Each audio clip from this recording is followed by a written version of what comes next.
heran jika kue ini sangat digemari banyak orang. Seperti kue moho, Bahkian di Parakan, Kabupaten Temanggung, Jawa Tengah yang masih eksis memproduksi kue khas Imlek ini. Berada di Jalan Coyudan Selatan, Parakan, Kauman, Kecamatan Parakan, Kabupaten Temanggung, pabrik pembuatan kue moho khas Imlek masih eksis di era modern. Kue moho Bahkian ini rupanya masih diproduksi secara manual, tak heran jika rasa, bentuk, dan aroma masih sama seperti dahulu. Adalah Budi Utomo yang merupakan pembuat kue moho di Parakan, Temanggung. Ia merupakan generasi keempat yang masih mempertahankan pembuatan kue moho dengan cara tradisional. Apalagi pembuatan kue ini tidak menggunakan bahan pengawet, bahkan bisa bertahan lebih dari 1 minggu, hanya saja perlu dihangatkan kembali saat akan menyantapnya. Biasanya Budi Utomo memproduksi kue moho sejak pukul 3 dini hari hingga pukul 9 pagi.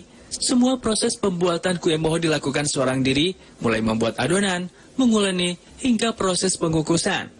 Meski begitu, untuk proses pengemasan biasanya dibantu oleh istri dan anaknya.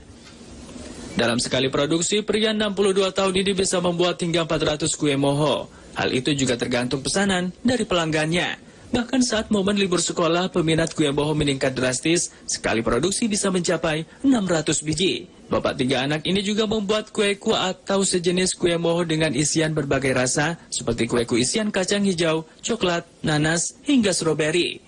Setelah pembuatan kue moho selesai, biasanya para pelanggan datang mandiri ke pabrik pembuatan alias di rumah Budi Utomo. Terkadang kue tersebut dijual di pasaran, wilayah Temanggung, Wonosobo, hingga Magelang. Adapun satu kue moho ini dibanderol dengan harga Rp3.000 hingga Rp6.000, tergantung besar kecilnya ukuran kue. Sebetulnya tahun pastinya kita tidak tahu ya, karena sudah beberapa generasi. Jadi awalnya kita dapat terjadinya begini, kita juga tidak tahu. Jadi saya itu kan penerus. Jadi apa yang ada ya itu yang saya kerjakan. Jadi riwayat dari dulu itu saya nggak begitu jelas, karena memang sudah lama ya, sudah lama sekali. Jadi kita meneruskan ya apa yang dikerjakan dulu sampai sekarang ya seperti ini. Tidak ada perubahan apa-apa, baik dari bentuknya, terus rasanya, terus ya kalau ukuran mestinya berbeda ya, tergantung juga keadaannya. Cuma itu aja yang ada. Jadi kita bahan-bahannya pun, resep-resepnya pun masih asli. Kita masih asli alami, kita tidak menggunakan ini bahan-bahan kimia, pengawet, pewarna, kita tidak menggunakan itu. Proses pembuatan juga secara manual, ya kita tidak menggunakan mesin, ya kita tidak menggunakan mesin, pengerjaannya masih betul-betul manual. Kalau hari-hari biasa itu kisaran 450-an ya.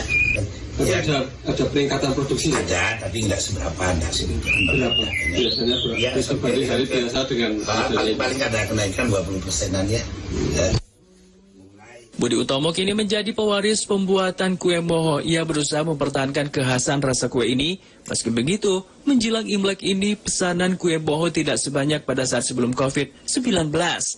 Namun masih ada pelanggan setia yang tetap membeli kue khas Imlek ini. Seperti diakui Enci, salah satu pelanggan tetap kue moho Bahkian, ia mengaku cita rasa kue moho tidak terkalahkan. Apalagi ketika disantap dengan cocolan kuah cendol maupun teh hangat. Terlebih kue ini cukup mengenyangkan dengan tekstur lembut di mulut. Biasanya Enci membeli kue moho sebanyak 20 hingga 30 biji. Saya mau beli moho. Kenapa memilih beli moho di sini? Nah, pesenannya mau minta moho, mungkin enak, terus empuk gitu. Memang setiap untuk membeli ke sini ya? Ini pusatnya di sini sih bikinnya.